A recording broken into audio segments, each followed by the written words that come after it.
पढ़।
चरक चिकित्सा अध्याय 8 श्लोक नंबर 38 पढ़ो। कौन पढ़ेगा आज? जो भी पढ़ रहा है पढ़ो। चलो।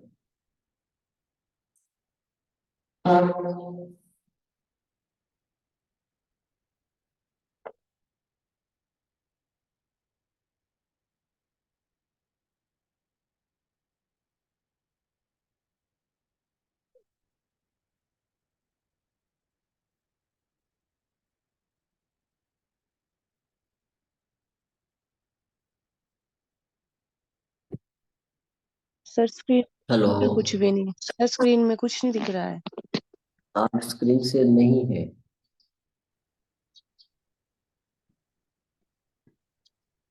जिनके पास संहिता है वो पढ़ो।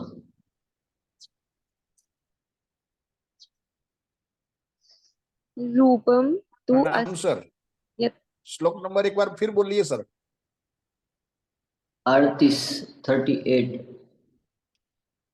पढ़िए पढ़िए, आप पढ़िए। कौन पढ़ रहा था अभी? पढ़ो। रूपम तु अस्य यथादेशं निर्देश्यामि स भैषजम्। ठीक है। अब यहाँ पे राजक्षमा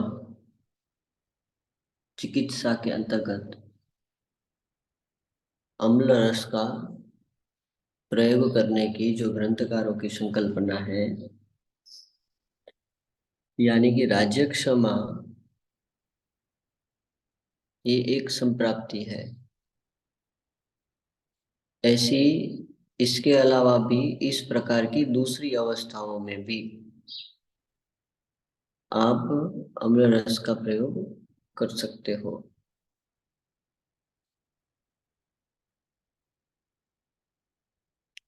रूपम तु अस्य यथा उद्देश्यम निर्दिक्ष्यामि स भेषजम। यथा जैसे है वैसे उनका बताया। अब उसकी हम चिकित्सा बताएंगे भेषज के साथ, और किस प्रकार से शरीर में ये सब प्रक्रिया होती है उसका वर्णन करेंगे। पढ़ो, आगे का श्लोक पढ़ो। यथा स्वेन ऊष्मणा पाकं शरीरः यान्ति धातवः स्रोतसा च यथा स्वेन धातुः पुष्यति धातुतः। अब यहाँ पे ये श्लोक है ना, ये बहुत महत्वपूर्ण है।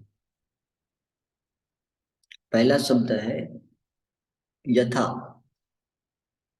उसे अभी हम अलग निकालेंगे। दूसरा शब्द है ऊष्मणाः। ऊष्मणाः ये प्रथमा एक वचन है। पाकम ये द्वितीय एक वचन है। शारीराः धातवः यान्ति धातवः स्रोतसाः च यथा स्वेन धातुः पुष्यन्ति धातवः धातुतः। अब यहाँ पे कोई भी श्लोक का जैसे अन्वय करते हैं ना, तो समान विभक्ति वाले जितने भी उस श्लोक के अंदर शब्द होते हैं उन्हें अलग निकालना है। यानी कि एक शब्द का दूसरा उसका विशेषण होता है। शारीराः ऊष्मणाः धातवः ये सभी एक दूसरे के विशेषण है। शारीराः ऊष्मणाः, शरीर की जो धातु है, धातवः यानी कि बहुत सारी धातु है, बहुवचन है। शरीर की अंतर्गत बहुत सारी धातु है, उसकी स्वेन ऊष्मणाः मतलब स्वयं की ऊष्मा से, मतलब उन धातुओं के प्रत्येक स्रोतों की और उनके उन धातुओं के परमाणुओं की, अणुओं की जो ऊष्मा है वो पाकम यान्ति, वो पाक करती है। किससे? स्रोतसाः यथा स्वेन अपने अपने स्रोतसों में अपना अपनी ऊष्मा से शरीर के धातुओं में उसका पाकम यान्ति पाक होता है अपने स्तर के लेवल पे। पहला पाक जठराग्नि में होता है और फिर उसके बाद दूसरा पाक होता है। और यथा स्वेन धातु, यथा स्वेन दूसरी बार यही शब्द आया, और वही ऊष्मा से वो स्वयं अपनी धातुओं का पोषण करता है। अपने को जो चाहिए उन परमाणुओं को वो पुष्ट करता है।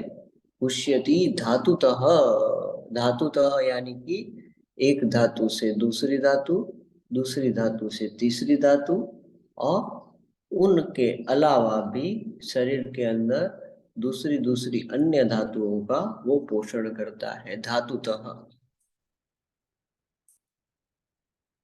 चरक सूत्र स्थान अध्याय 28 देखो, विविध शीत पित्त अध्याय देखो।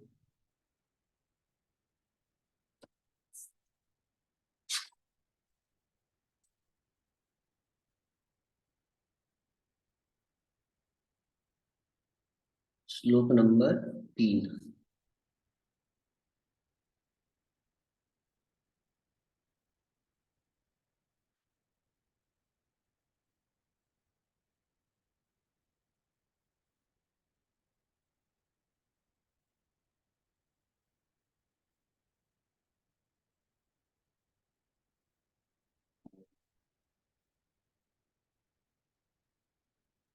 पढ़ो।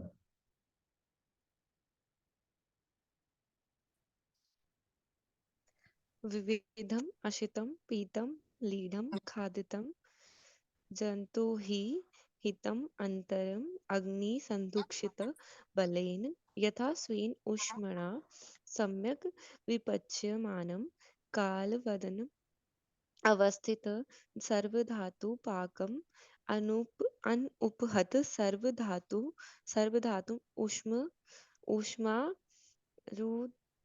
ऊष्मा मारुत मारुत स्रोतः शरीरम उपचय बल वर्ण सुखायुषा योजयति शरीर धातून् ऊर्जयति च धातवः हि धातु आहाराः प्रकृतिम अनुवर्तन्ते।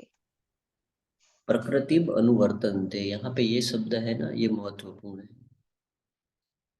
प्रकृति अनुवर्तन्ते यानी कि जिन महाभूतों की जितनी प्राकृत अवस्था है, उन प्राकृत अवस्था के आधार पर उनको उतने उतने अंश प्रदान करना, ना उससे कम ना उससे ज्यादा। शरीर में ना उसकी वृद्धि होना न क्षय होना, इस प्रकार से अपने अपने अंश को लेना। तो यहाँ श्लोक में ऐसा है कि विविधम, अलग अलग प्रकार के जो हम आहार ग्रहण करते हैं, जैसे कुछ 4 प्रकार के आहार बताए ना, असीतम पीतम लीढम खादितम, ये सभी प्रकार के आहार जंतो हो। जंतो हो यानी कि मनुष्य, हितम हितकारी होते हैं। क्यों? अंतर अग्नि संदुक्षित बलेना। पहले हमने देखा कि जो आहार का, अग्नि का जो बल है वो क्या है? आहार है, उसका ईंधन ये है। उस ईंधन से उसके बल को संदुक्षण मिलता है। और आगे यथाश्वेन उष्मणा, उनकी स्वयं की ऊष्मा के द्वारा, जठराग्नि में पाक होने के बाद उन स्रोतों की स्वयं की ऊष्मा से सम्यक विपच्यमानम, कंटिन्यू प्रेजेंट टेंस है ये, सम्यक रूप से इसका पाक होता है प्रत्येक अणुओं के आधार पर।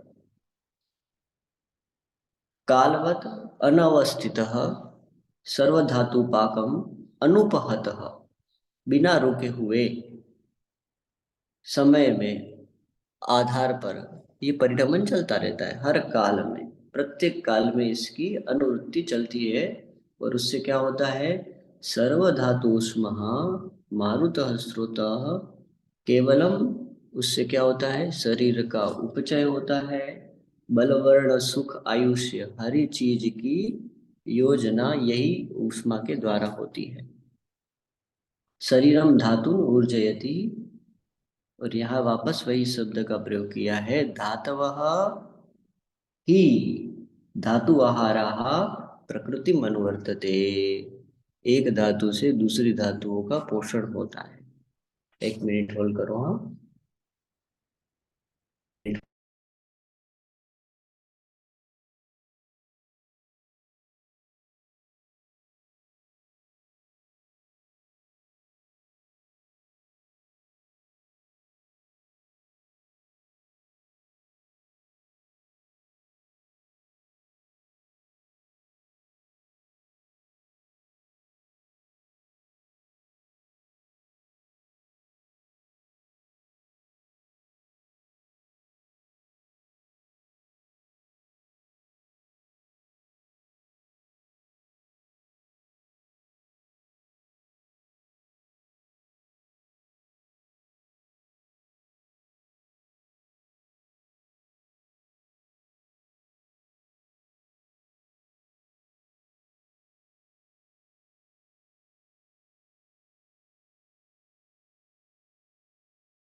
अब इसकी टीका देखो। यथा स्वेन उष्मणाः, वहां से पढ़ो, इसी पेज में नीचे से दूसरी लाइन टीका में।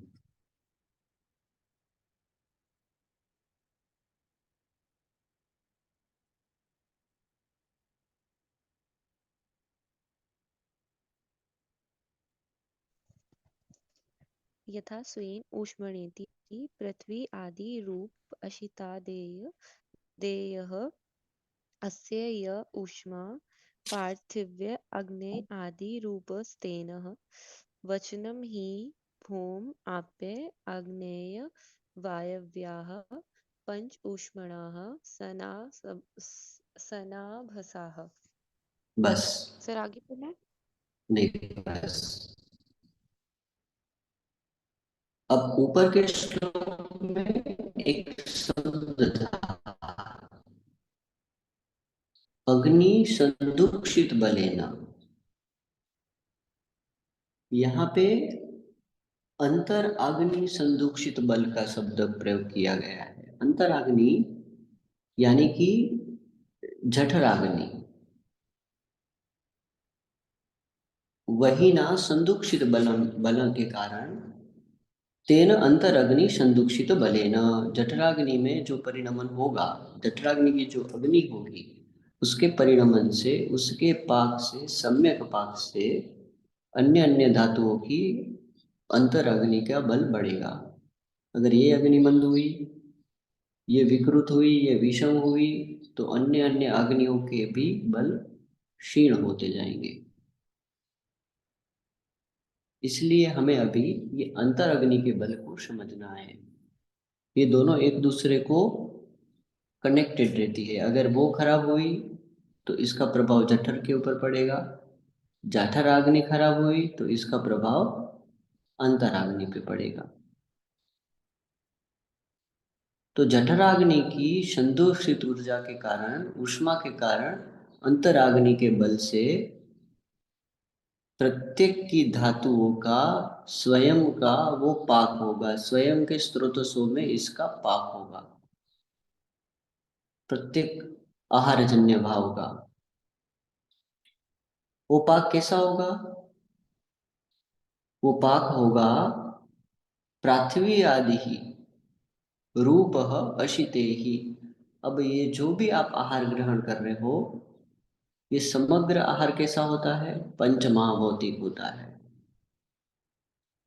और ये जो आहार है, उस आहार को, उस महाभूतों को, जो जो महाभूतों की आवश्यकता है उस आहार रस में से, उन आहार के भावों में से वो महाभूत अपनी अपनी अंश को ग्रहण करता है।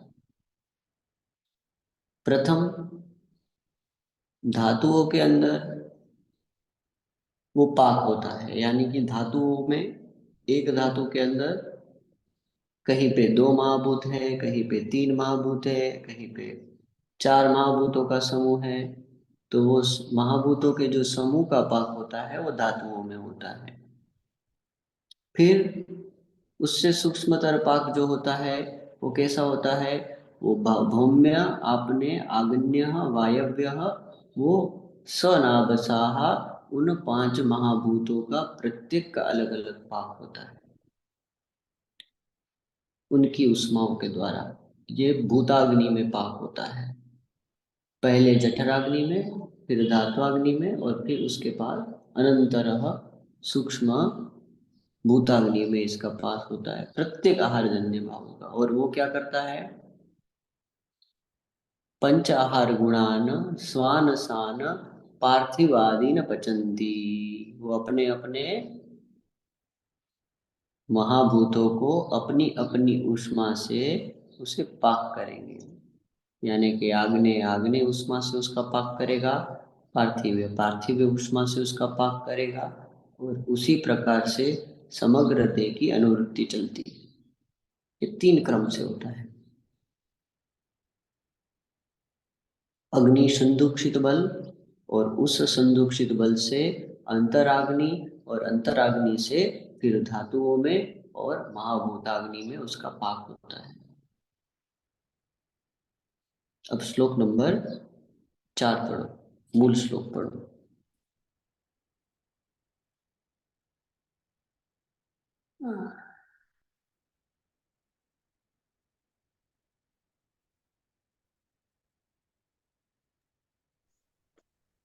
तत्र आहार प्रसादाख्यः रसः किट्टं च मलाख्यम् अभिनिवर्तते बस किट्टात् स्वेद। बस बस। तत्र आहारः प्रसादख्यः रसः,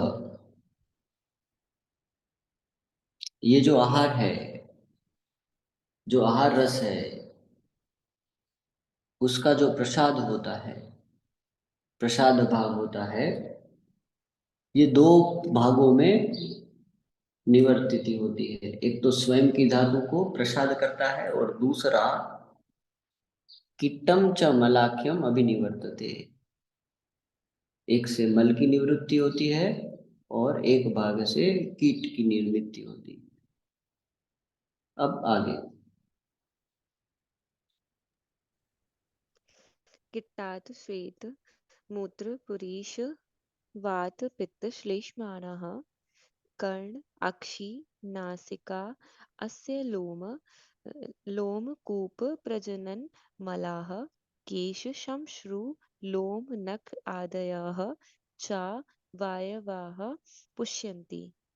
अवयवाः पुष्यन्ति। किट्टात, किट्टात यानी कि कीट से, पंचमी है। किट भाग से वो आवश्यक स्वेद की निर्मिति करेगा, आवश्यक मूत्र की निर्मिति करेगा, पुरुष की निर्मिति करेगा। वात पित्त श्लेष्मणाः, इन मलों को भी, इनकी भी निर्मिति करेगा। कर्ण, अक्षि, नासिका, आस्य, लोमकूप और प्रजनन अंगों के मलाहा, इसको अपने अपने स्थान पे निर्माण करके निकालेगा ये आरक्षण। उन स्थानगत कर्ण अक्षि नासिका, ये उनके स्थान में जो नजदीक के जो भाग है, उन भागों से वो मल एक विशेष रूप के उत्तक तंत्रों के द्वारा बाहर निकाले जाते हैं, तो वो अपने अपने स्थान पे आ जाते हैं। लोमकूपः प्रजनन मलाः, और प्रजनन अंगों के मल ये सभी बाहर आते हैं। किट्ट भाग से ये बनता है। कौन से? उस आहार रस में से जिन जिन धातुओं का पोषण होता है उसमें से दो चीजों की निर्मित होती है, एक किट्ट भाग और एक मल्ल भाग। उसमें से किट्ट भाग जो होता है उससे ये अवयव बनते हैं, केश, समशु, लोम, नखादयः च अन्य अवयवाः पुष्यन्ति, इसका पोषण होता है किट्ट भाग से। वही आहार रस है। कौन सा? जो पूर्व में हमने देखा, असितम पीतम लीदम खादितम, इन्हीं महाभूतों से, उस स्वेन उष्मा से, अपनी अपनी स्वयं की उष्मा से उसका पाक होता है स्त्रोतसों में।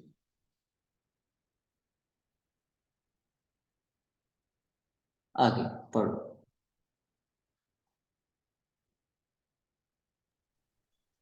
पुष्यन्ति तु आहार रसात् रस रुधिर मांस मेदः अस्थि मज्जा शुक्र ओजांसि पंच इंद्रिय द्रव्याणि धातु प्रसाद संज्ञकानि शरीर संधि बंध बंध विच्छात। सर यहाँ क्या होगा संधि? इच्छादयः च अवयवाः। देखो अब ये शब्द बहुत महत्वपूर्ण है। पुष्यन्ति, पुष्यति, पुष्यतः पुष्यन्ति कंटिन्यू है, वर्तमान कालीन भाग है। पोषण करता है कौन? तू आहार रसात, वो आहार रस है जो आपने ग्रहण किया है, वो नाड़ियों के द्वारा जो जाता है, वो क्या करता है? रस, रुधिर, मांस, मेद, अस्थि, मज्ज, शुक्र, ओजांसी, ओज यानी कि इन सभी धातुओं का जो सारभाग है उसका पोषण करता है। और आगे बहुत महत्वपूर्ण शब्द है, वो है पंच इंद्रिय द्रव्याणि, यानी कि प्रत्येक महाभूतों का तो पाचन हुआ, ऊपर बताया वायव्य, आग्नेय, आकाशीय, भौम्य, इनका तो पाचन हुआ। धातुओं में महाभूतों के समूह का अपनी ऊष्मा से उन्होंने कंबाइन ऊष्मा से उसका पाचन किया। और जठराग्नि ने पिठर पाक किया, पूरे आहार रस का पाक किया। ऐसे क्रमशः स्थूल से सूक्ष्म सूक्ष्म पाकों की तरफ इसकी अनुवृत्ति होती जाती है। और वो सूक्ष्म पाक लास्ट में यह बता रहे हैं कि पंच इंद्रिय द्रव्याणी, यानी कि जो महाभूतों के अंदर जिस जिस कार्य के लिए जिनको जो जो द्रव्य की आवश्यकता है, यानी कि किसी को गंध की आवश्यकता है, किसी को प्रकाश की आवश्यकता है, किसी को गुरु गुण की आवश्यकता है, किसी को शब्द गुण की आवश्यकता है, तो वो स्वयं के उस गुण का पाक करेगा और उसे प्रसाद करेगा, उसे पोषण देगा, उसका कार्य की अनुवृत्ति करेगा। धातु प्रसाद संज्ञकानि शरीरबंध पिच्छादय अवयवाः ते सर्व एव धातवः मलाख्याः प्रसादमलाख्याः रसमलाख्याः पुष्यन्तः स्वमानम अनुवर्तते यथा अवयवम शरीरम। क्या?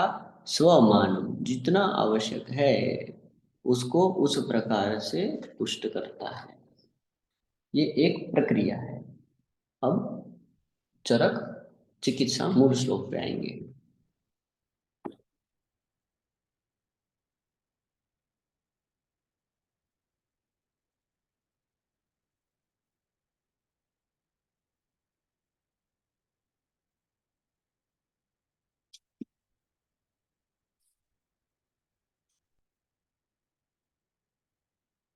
एक सौ 38 श्लोक नंबर 39 है ना। क्या लिखा? यथा स्वेन उष्मणाः पाकम शारीरायान्ति ही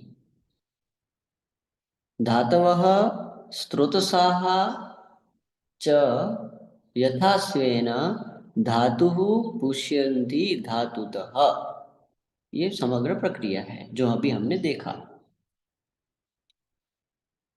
अपनी स्वयं की ऊष्मा से, अपने स्रोतसों में अपनी ऊष्मा से वो धातु अपने अपने अलग अलग धातुओं को पोषण देता है, पाक कराता है। अब आगे श्लोक नंबर 40 पढ़ो।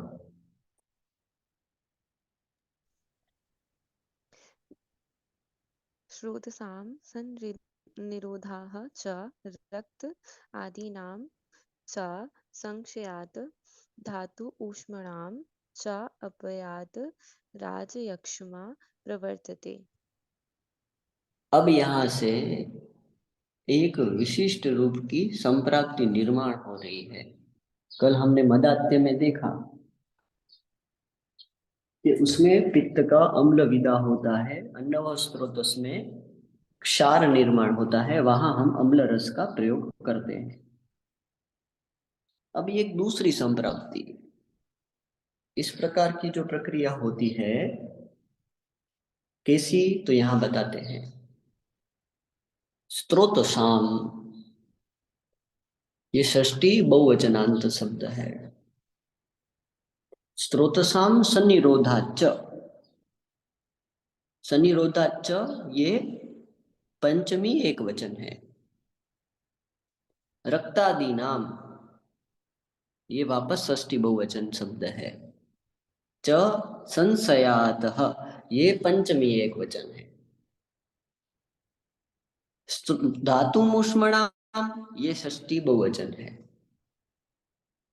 च अपचयाद ये वापस पंचमी एक वचन है।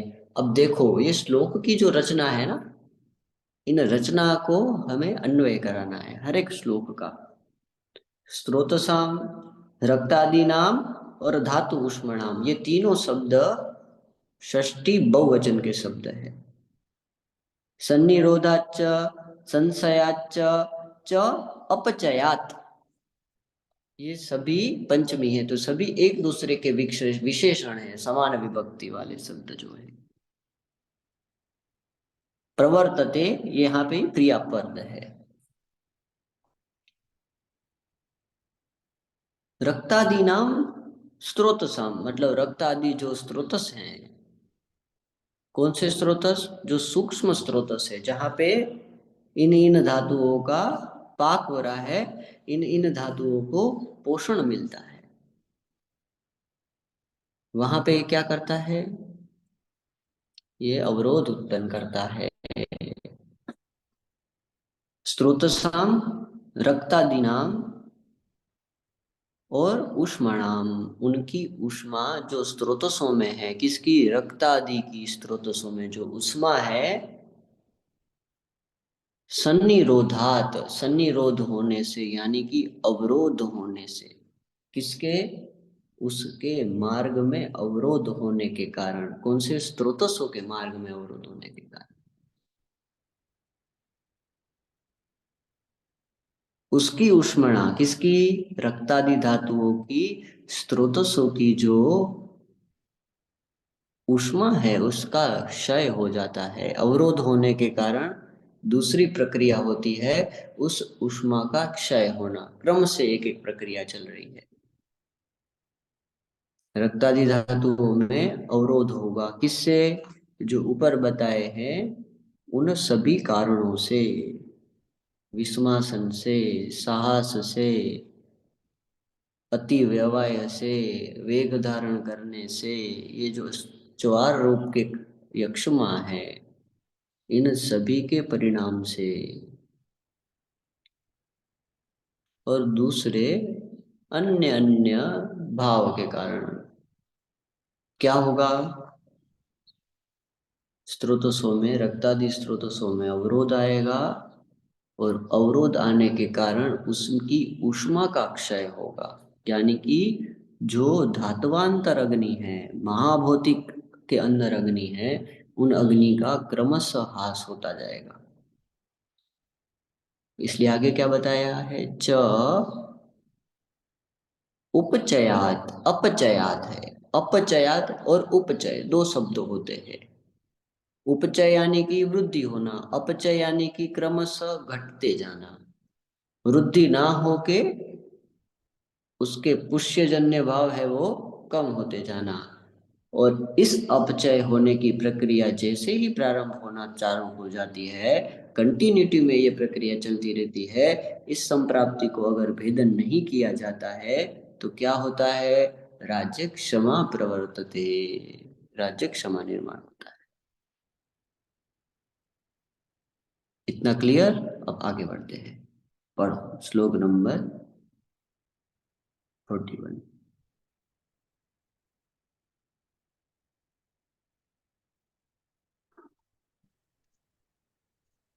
तस्मिन् काले पचति अग्निः तद् अन्नं कोष्ठं संश्रितं मलीभवति तत् प्रायः कल्पते किंचिद दोषजे। तस्मिन काले, सर यहाँ पे आप बोलता हूं बताता हूं, किंचित ओज से है, ओज से, ओज, कल्पते किंचित ओज से, तस्मिन काले इस काल में, ऐसी अवस्था में जो ऊपर बताई है, क्या होगा, पचती, जो पाचन करने वाली जो अग्नि है,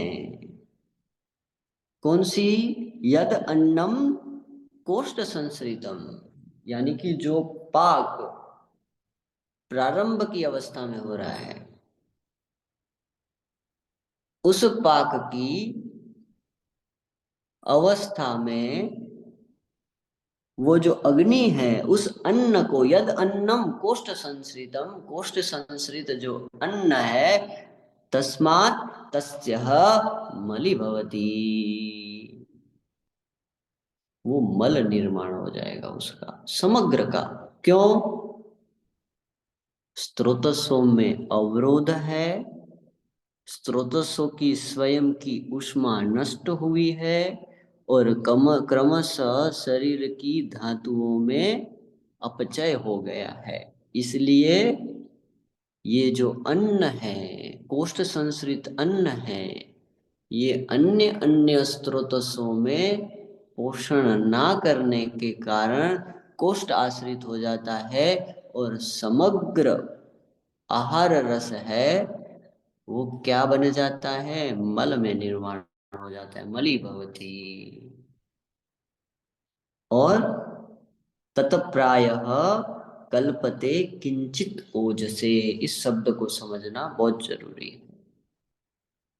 किंचित ओजसे यानी कि जो धातुएं है, रस है, रक्त है, मांस है, मेद है, अस्थि है, मज्जा, शुक्र, और उसके जो प्रसाद जन्य भाव है, कीट जन्य भाव है, इसका जो प्रसाद करेगी वो किंचित होगा, यानी कि प्रायः मल बनेगा, और कुछ अंश ही ऐसा होगा जिससे उसके शरीर की अनुवृत्ति होगी। समग्र पोषण जन्य भाव शरीर में नहीं जाएंगे। ये अवस्था मैं आप लोगों को क्यों समझा रहा हूं, उसका कारण ये है कि जब ये अवस्था हमें ज्ञान होगा, तभी हमें ज्ञान होगा कि हमें यहाँ पे क्या करना है। हमारा चिकित्सा प्रयोजन दृष्टिकोण हमारा क्या होना चाहिए। इसलिए अवस्था समझना हमें अनिवार्य है। यहाँ पे मल हो रहा है आहार रस का।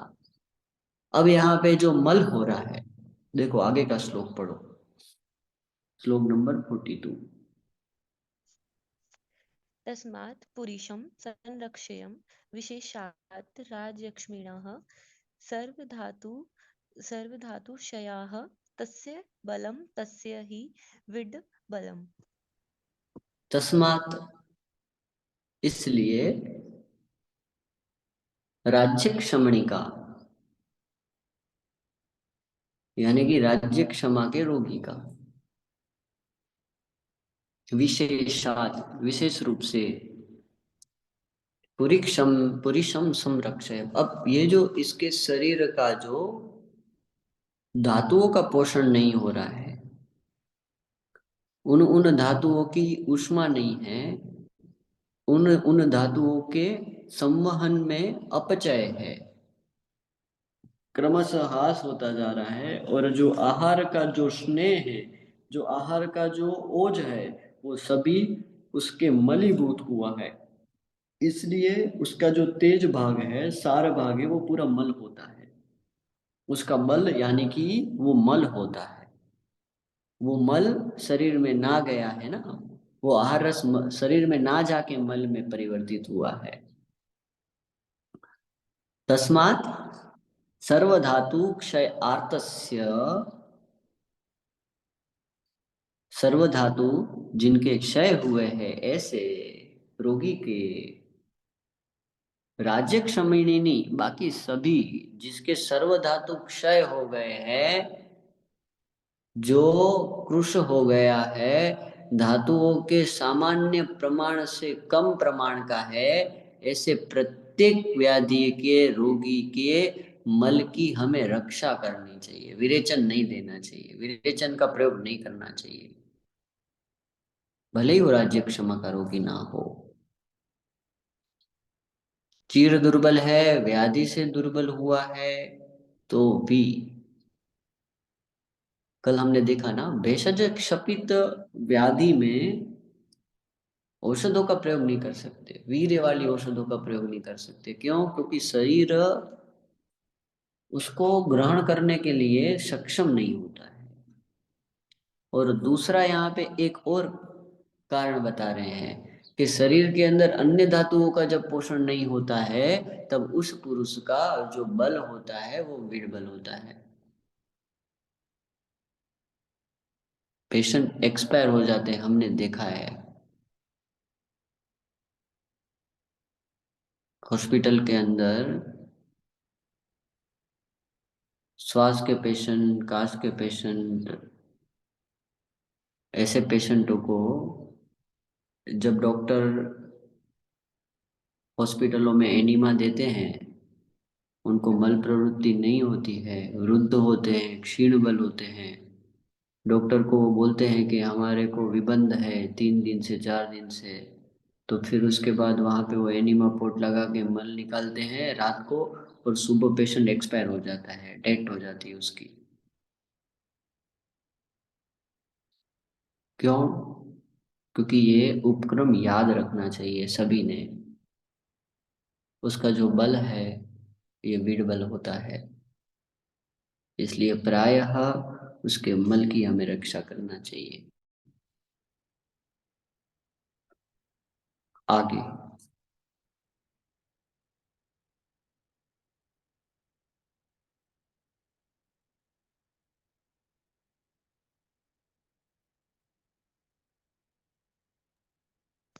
रसः स्रोतःसु रुद्धेषु स्वस्थानस्थः विद्यते सा ऊर्ध्वं कासवेगेन बहुरूपः प्रवर्तते।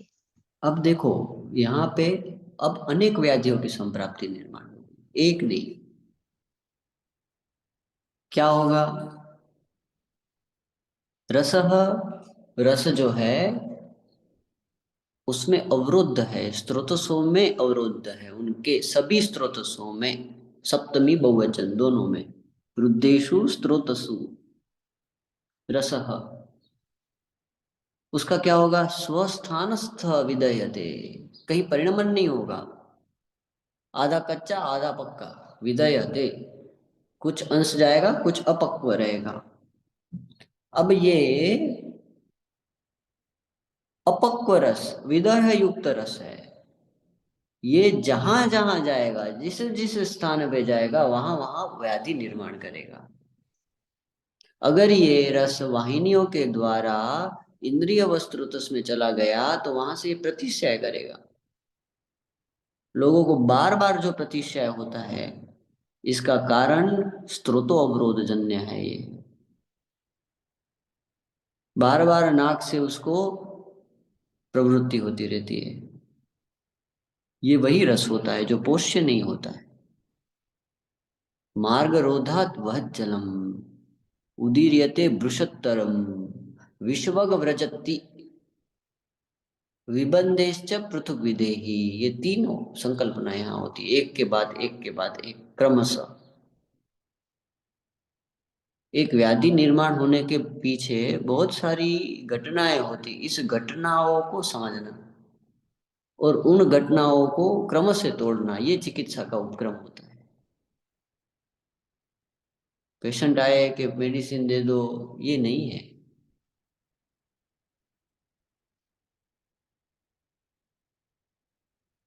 तो यहाँ पे बहुरूपम प्रवर्तते, बहुरूप यानी कि अनेकों प्रकार की व्याधि होगी। अगर वो प्राण वस्त्रु तो उसमें चला गया वो रस, तो कास के माध्यम से बार बार श्लेष्म प्रवृत्ति करके निकलेगा। वही रस आमाशय में आश्रित हो गया तो पुनः पुनः पुनरावर्तक ज्वर की निर्मित करेगा। वही रस मूत्र व स्रोतस में चला गया तो मूत्रगत व्याधि करेगा। वही रस ग्रहणी में आश्रित हो गया तो ग्रहणी करेगा, रक्त अतिसार करेगा, छर्दी करेगा। ये क्या है? बहु रूप से प्रवर्तन होता है और ऐसे अनेकों प्रकार की व्याधि करते हैं। हमारा एक पेशेंट था, लड़का था, 18 साल का लड़का था। उसे 2 साल में छः महीने की टीबी की 3 बार ट्रीटमेंट कर चुके हैं डोट्स देके। वो एक इनकी गवर्नमेंट की योजना होती है जिसमें डोट्स की ट्रीटमेंट चलती है, वो 6 महीने तक चलती है। पेशेंट को पेशेंट का जो वजन था ना, जब हमारे पास आया तब उसका 26 kg वेट था, 26 kg वेट। और लड़का जो था वो 18 साल का लड़का, पूरा एकदम दुर्बल क्रुश हो गया, लकड़ी जैसा है वो पूरा। और क्या होता है, दिन भर कास आता है, दिन भर। और कास में रुगा पूरा कफ निकलता है, खड़र खड़र करके कफ निकलता है।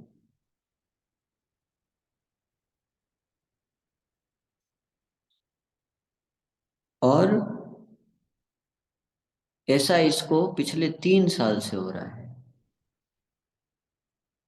और 2 साल में उसने 1.5 साल तो सिर्फ डॉट की ट्रीटमेंट ली है, 1-1 महीने के, 2-2 महीने के गैप रख के। तो भी वो ठीक नहीं हो रहा है। क्यों? क्योंकि संप्राप्ति नहीं विघटन होगा ना। संप्राप्ति का जब तक विघटन नहीं होगा तब तक आप कितनी ही ट्रीटमेंट करवा लो, कितनी ही तीक्ष्ण उष्ण औषध का प्रयोग कर लो, आप उस रसक का क्षय कर सकते हो, पर स्रोतों के अवरोध को आप योग्य रस के उपक्रम के बिना ठीक नहीं कर सकते, ये निश्चित है। इसमें कुछ नहीं हो सकता। ये ग्रंथकारों को ही अपेक्षित है। नहीं तो आप क्लीन बोल्ड हो जाओगे, जिंदगी भर ट्रीटमेंट करते रहो, पेशेंट ठीक नहीं होगा।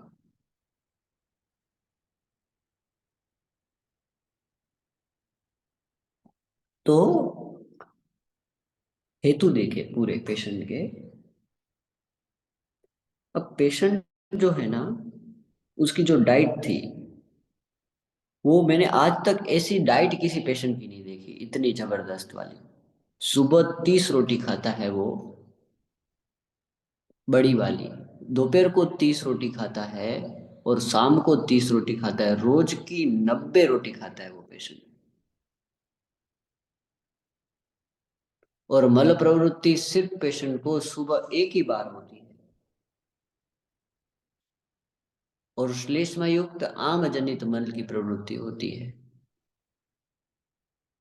और बाकी दिन भर वो जो आहार इतना जो ग्रहण कर रहा है, पूरा उसका वो आहार श्लेष्म में परिवर्तित होके रस के अवरोध के कारण पूरा का पूरा मल निर्माण, और दूसरा कास के माध्यम से वो रस विदह के कारण बार बार निकल रहा है उसे, कास के माध्यम से खड़र खड़र करके निकल रहा है दिन भर। 3 कदम चल नहीं पाता है, श्वास चढ़ जाता है, इतनी कमजोरी।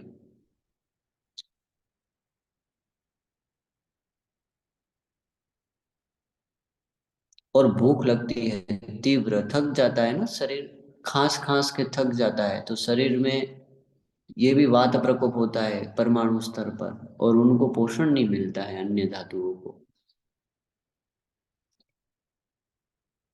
और खाता है, दिन भर खाता है। तो हमने जब ट्रीटमेंट चालू की, तब हमने बोला कि ये ट्रीटमेंट आपकी जो चल रही है अभी, वो बंद करना पड़ेगा, ये नहीं लेना है। में कास भी बंद हो जाएगा, शरीर का वजन भी बढ़ जाएगा, सब ठीक हो जाएगा।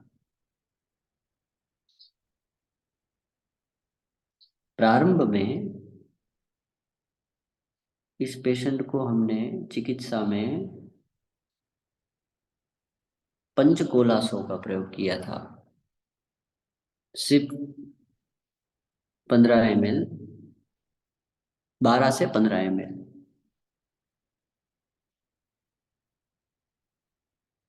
दिन में 3 बार, सुबह, दोपहर और सांझ। और पंचकोलासों के साथ अपामार्ग बीज की कैप्सूल का प्रयोग किया था। अपामार्ग जो होता है ना बीज, ये प्रायः जिनको ज्यादा भूख लगती है, ज्यादा प्यास लगती है, तृष्णा होती है, इनको वो रोकता है, कम करता है, आहार की मात्रा को कम कर देता है ये। इसके अंदर ये क्वालिटी है, इसका प्रभाव है ये औषध का। और साथ में थोड़ा सा सीतोपलादी चूर्ण का प्रयोग किया शहद के साथ। मुहुर मुहुर चलाया ये सीतोपलादी तो, दिन में 5 बार 4 बार हर 2-3 घंटे के डिस्टेंस में दिया। यष्टि मधु घनवटी चूसने के लिए दी, रखने के लिए जीवा में रखना, ये 4 औषध का प्रयोग किया था। पंचकोला सौ, सीतोपलादी, अपामार्ग बीज कैप्सूल और यष्टि मधु घनवटी। और साथ में षष्टिशाली पिंड स्वेद प्रारंभ करवाया। वो बताऊंगा वो क्यों किया है, वो बाद में बताऊंगा। अब देखो इसी अध्याय में श्लोक नंबर 165 और 166 पढ़ो।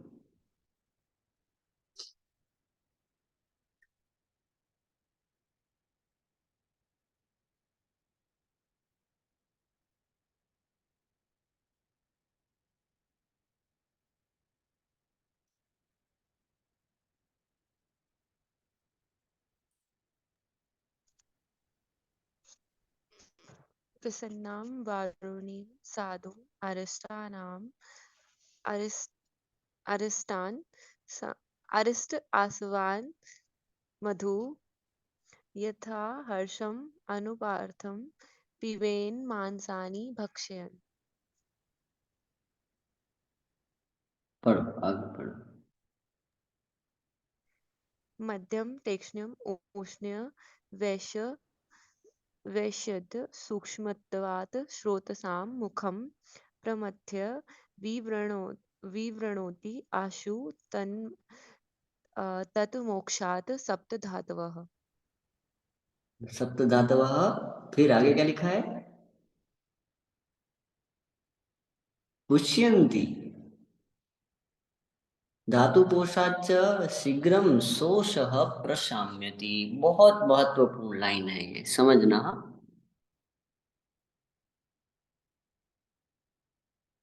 प्रसन्ना है, वारुणी है, सिद्धू है, अरिष्ट है, आसव है, ये सभी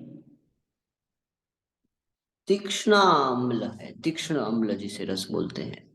आप अम्ल का भी प्रयोग कर सकते हो इसमें, तीक्ष्ण अम्ल का प्रयोग कर सकते हो स्रोतों के अवरोध को खोलने के कारण। वो ऊपर बताई पूरी प्रक्रिया में है। आप जितने भी लोग ये व्याख्यान सुन रहे हो ना, अगर इस चीज को आपने समझा, इन रसों की योजनाओं को समझा, बहुत अच्छे वैद्य होंगे सभी लोग। पिन पॉइंट चिकित्सा करने वाले वैद्य होंगे सब।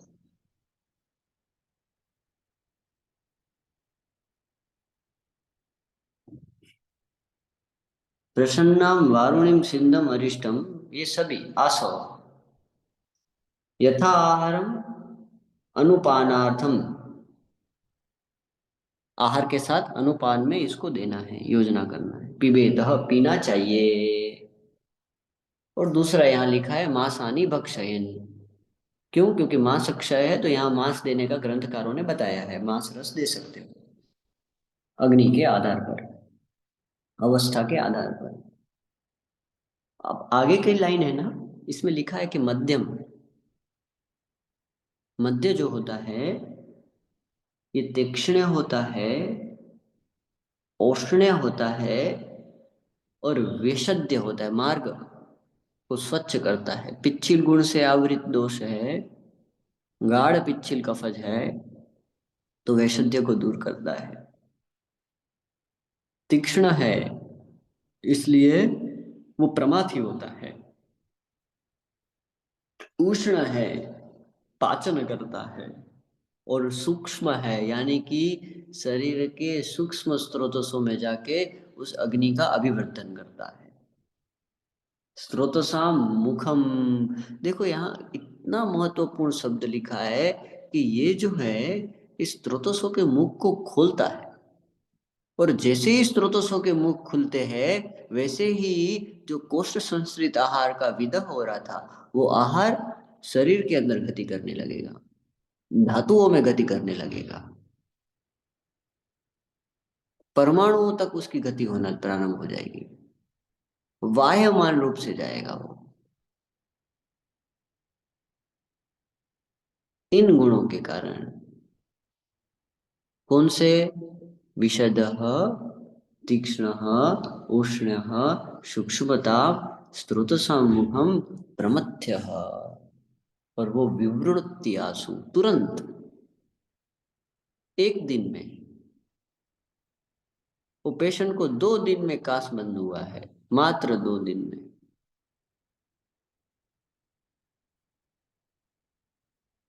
और 21 दिन में उसका 1.5 किलो वजन बढ़ा। आहार की मात्रा कम हुई, उसके बाद भी उसका वजन बढ़ने लग गया।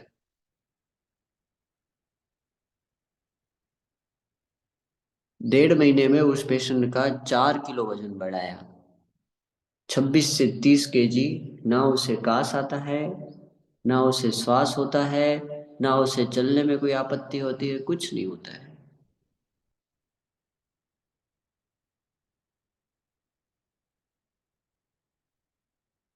अब वो बच्चा है, तो खाने पीने में गड़बड़ कर दिया बीच में, तो उसे वापस दिक्कत होने लग गई। वो अंडे खा जाते हैं, कभी कभी फल खा जाते हैं, किसी ने कुछ दे दिया तो वो खा लिया उन्होंने, तो वापस वही दिक्कत होना चालू हो जाती है। इसलिए इन पेशेंटों को कंटिन्यू ऑब्जर्वेशन में रख के ट्रीटमेंट करना चाहिए। नहीं तो वापस वो श्लेष्मा की आवृत्ति बनेगी, अग्नि मांद्य होगा और पेशेंट ठीक नहीं होगा। तत्मोक्षात, तत्मोक्षात यानी कि किसके? वो अवरोध के मोक्ष होने के ऊपर बताए, जो हमने कारण बताए थे। उस अवरोध का मोक्ष होता है, यानी कि वो अलग हो जाते हैं। मोक्ष यानी कि मुक्त हो जाना, खुल जाना। सप्त धातवः पुष्पन्ति, 7 धातुओं का पोषण होता है।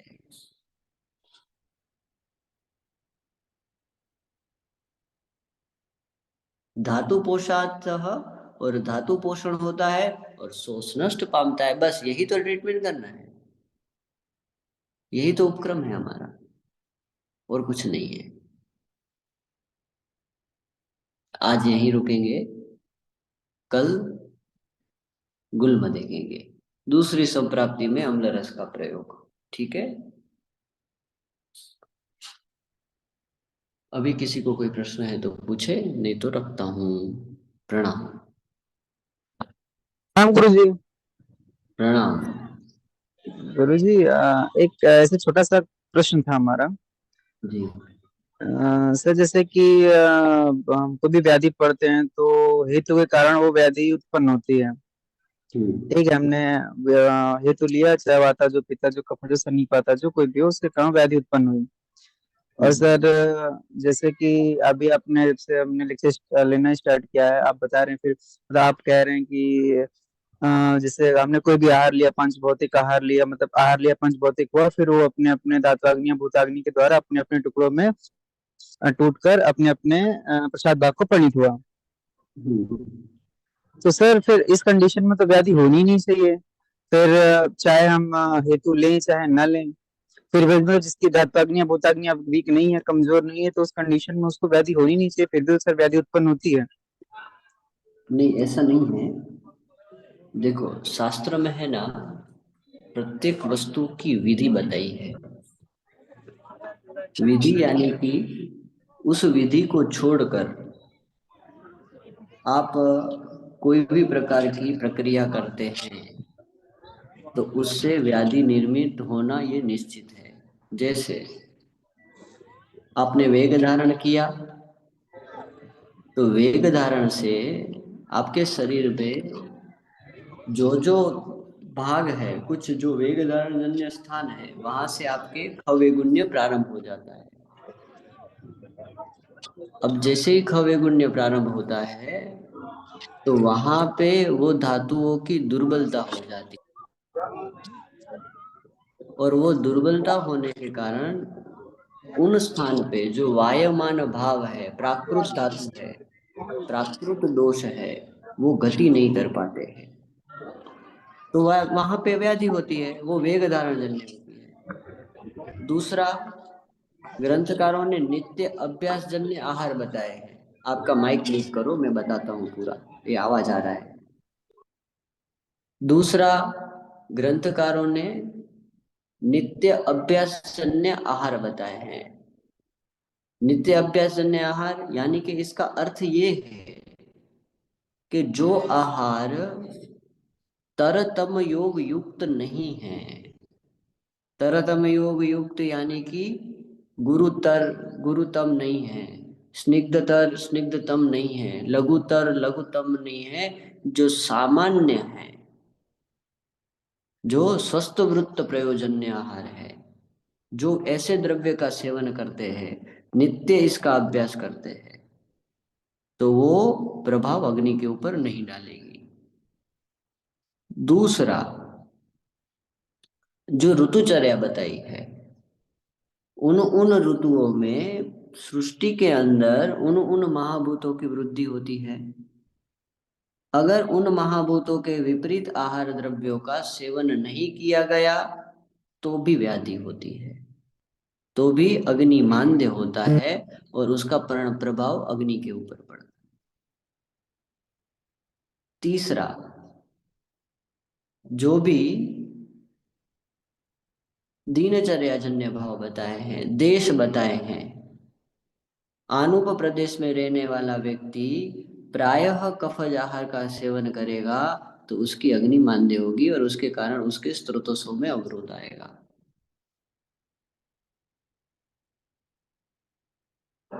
अव्यायाम करेगा, अति मात्रा में भोजन करेगा तो उसको व्याधि होगी, स्रोतों में अवरोध होगा। देखो, चरक सूत्रस्थान अध्याय 30 निकालो।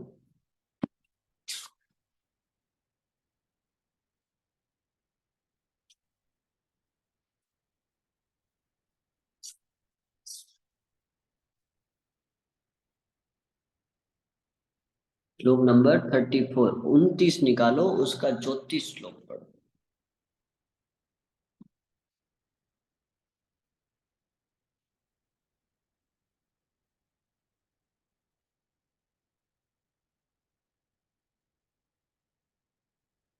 पढ़ो।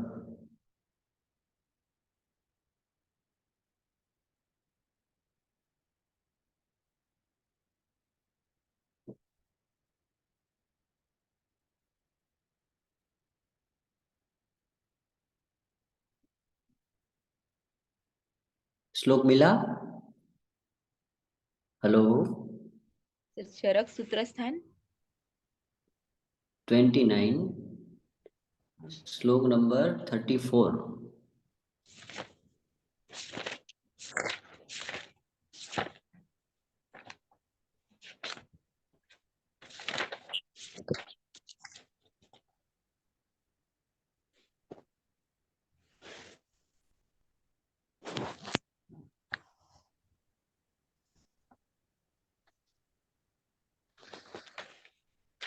अजातानाम् अनुत्पत्तौ जातानां निवृत्तये रोगाणां यो विधिः दृष्टा सुखार्थिं तं समाचरेत्। यानी कि अजाता नाम अनुत्पत्तो, अजाताम नाम मतलब यानी कि जो नहीं हुए हैं, ऐसे रोग उत्पन्न ना हो, इसलिए। और दूसरा क्या बताया? जाता नाम विनिवृत्त है, और जो रोग उत्पन्न हो गए हैं इसको दूर करने के लिए, दोनों के लिए क्या है? रोगाणाम, रोगों में क्या करना चाहिए?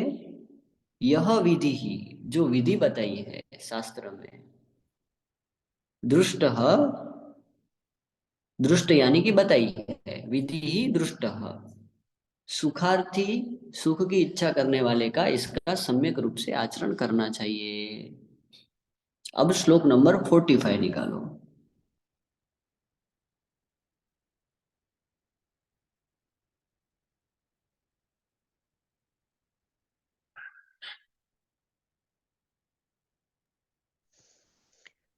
आहार संभवम वस्तु रोगाः च आहार संभवाः हित अहित विशेषात् च विशेषः सुख दुख योः। आहार संभवम वस्तु, वस्तु यानी कि देह, ये जो देह है ये आहार संभव है, आहार से बना हुआ है। रोगाः, रोग भी कैसे हैं? आहार संभवाः, ये भी आहार से निर्माण होते हैं। पर व्याधि का कारण क्या है वो नीचे बताया है। हित अहित विशेषाच, इन दोनों के डिफरेंस से इन महाभूतों का, यानी कि जो आहार है वो क्या है? पंच महाभौतिक है। विहार है वो भी पंच महाभौतिक है। आचार है वो भी पंच महाभौतिक है। इन महाभूतों का, इन पंच महाभूतों का जितनी मात्रा में आवश्यकता है उतनी मात्रा में सेवन करना, ये हितकारी है। और उसके स्वप्रमाण से ज्यादा यानी कि अहित मात्रा में उन महाभूतों का अपनी स्वमान अवस्था से ज्यादा प्रयोग करना, ये व्याधिकारक है। इससे व्याधियों की निर्मिति होती है। इसका प्रभाव अग्नि के ऊपर होता है। अग्नि के कारण आम प्रदोष होता है और आम प्रदोष का परिणाम स्रोतसों में अवरोध होता है। क्रम से ये प्रक्रिया चलती है। इससे विशेष इसके डिफरेंस है। हित का सेवन किया तो सुखयो हो, अहित का प्रयोग किया तो दुखयो हो। सुख दुखयो हो, ये दोनों की इस प्रकार से प्रवृत्ति होती है व्याधियों की। समझ में आया? जी गुरुजी, धन्यवाद गुरुजी। जी। अभी इस विषय को अंजना जी है क्या?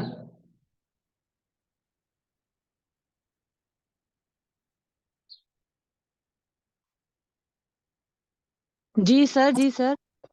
हाँ, इस विषय को अंजना जी अग्नि संकल्पना जब समझा रहे थे ना, तब वो आप बताइएगा एक बार अग्नि संकल्पना सभी को, कि ये जो अग्नि मंद होती है और जो व्याधि निर्माण होती है, जो ग्रहणी पढ़ाया है ना आपने, तो वो एक बार विषय लीजिए, आप बताइए सबको।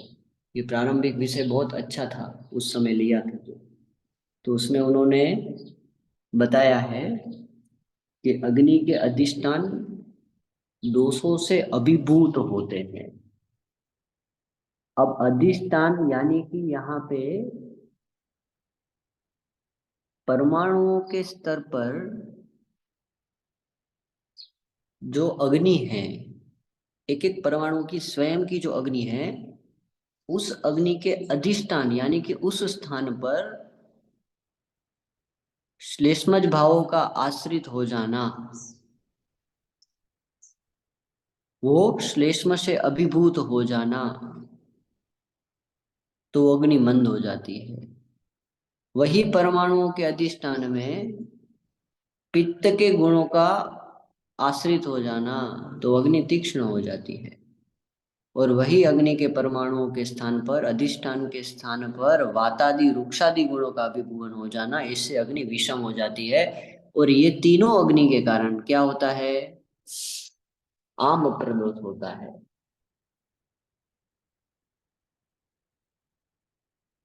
ये प्रक्रिया चलती है क्रम से व्याधि निर्माण होने की। इसलिए अग्नि की संकल्पना समझना अनिवार्य है। चलो ठीक है, और कुछ?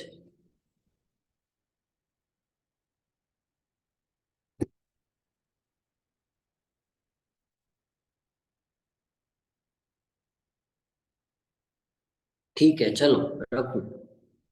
प्रणाम। प्रणाम गुरुजी।